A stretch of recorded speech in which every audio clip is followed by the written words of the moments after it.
საღამოშვიდობისა.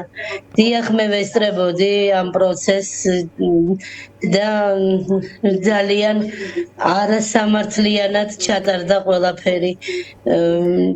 რაღაც 1% თითქოს მქონდა სასამართლოს დასრულებამდე, მქონდა იმედი, რომ მოსამართლე ჩვენ საკეთილოდ რაღაცა ჩვენ მხარეზე ცოტას მაინც გადმოიხრებოდა და შეეცოდებოდა ეს უკანონო დაწერილი პატიმრები და შეიწყალებდა მაინც და გამოუშვებდა ყველა მარტო ჩემი შვილი არა, ჩემი შვილი და სხვაებიც ყველა უკანონოდ არის იქ დაჭერილი და მე სურვილი მქონდა რომ ყველა პატიმარი დღეს ვინც იყო 11-ვე გამოეშვა და თავიანთი მშობლების, ახლობლების, ნათესავების გულები გაეხარებინათ და ჩაგვეკრა ჩვენი შვილები გულში და სიხარულით წამოსულიყავით ჩვენ სახლში, მაგრამ ეს მოლოდინი არ გამართლდა.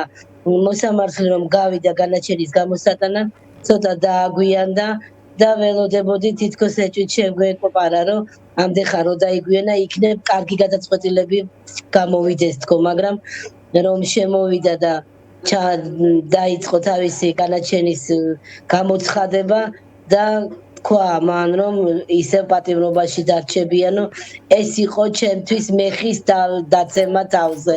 ძალიან გული დამწყდა და ძალიან მეწყინა. ჩემი მოლოდინი არ გამართლდა და გული მწყდება და არ ვიცი, კიდევ არ ვიცი რომ 5 მარტამდეა გადატანილი და იმ 5 მარტამდეც კიდე შემდეგ თუ გამოუშვებენ ჩვენ შვილებს. მინდა აი ამ მთავრობას მოუწოდებ და ყველას ვთხოვ რომ შეიცოდეთ ეს უკანონოდ დაპატიმრებული რეჟიმის ტყვეები არიან, ესენი პატიმრები არ არიან და გამოუშვან სულ ყველა. ხვალეც რომ არის ჩანიშნული, იმათი შვილებიც ცოდვები არიან და იმათი მშობლები. იმათაც ძალიან ძნელი და მძიმე დღე ელოდებათ ხვალ, როგორც ჩვენ გქონდა უმძიმესი დღე.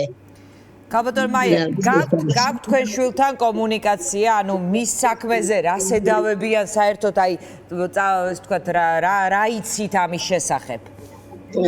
ჩემ შვილს შედავებიან ჯგუფური ძალადობაო და პლუს კიდე სიცრუეს ავალებდნენ, რომ სიცრუე ეთქვა ჩემ შვილს ლისტზე რომ აიყვანეს, მაშინ უთხრეს რომ ხოშტარია, გვარამია, ჯაფარიძე ესენი აფინანსებდნენ თურმე ფულით და ეს აიყო სიცრუე, ეს უნდა ეთქვა ჩემ შვილს. პოლიციელებს უთქვამს რომ თქვიო, შენგან რა მიდისო, მაგრამ ჩემი შვილი ისეთი ურყევია და ისეთი წმინდაა რომ მას ტყუილის თქმა არ შეუძლია და ვერ გატეხეს და ტყუილი ვერათქმევია ჩემ შვილს. არც იტყოდა და არც არასდროს უთქვამს ტყუილი და ეს ჯგუფური ძალადობა კიდე ეს საერთოდ აბსურდია, აბსურდი ბრალდება. იმიტომ რომ შეიძლება ჩემ შვილმა საერთოდ არც იცის რას ნიშნავს ეს ჯგუფური, ეს ისა იქ გაიცნო, საკანში გაიცნო ეს ბიჭები რომ მივიდა.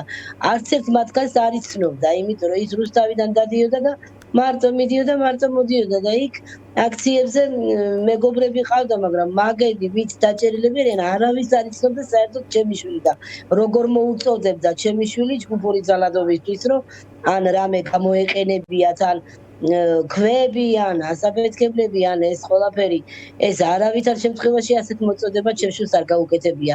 იდგა მშვიდობიანად და ესე მეორე დღეს როცა მოდიოდა სახლში, უნივერსიტეტში ის მეტროსთან დააკავეს სამართალდამცავებმა და წაიყვანეს ესე უკანონოდ ჩემი შვილი და ზეწოლა იყო განხორციელებული ჩემ შვილზე.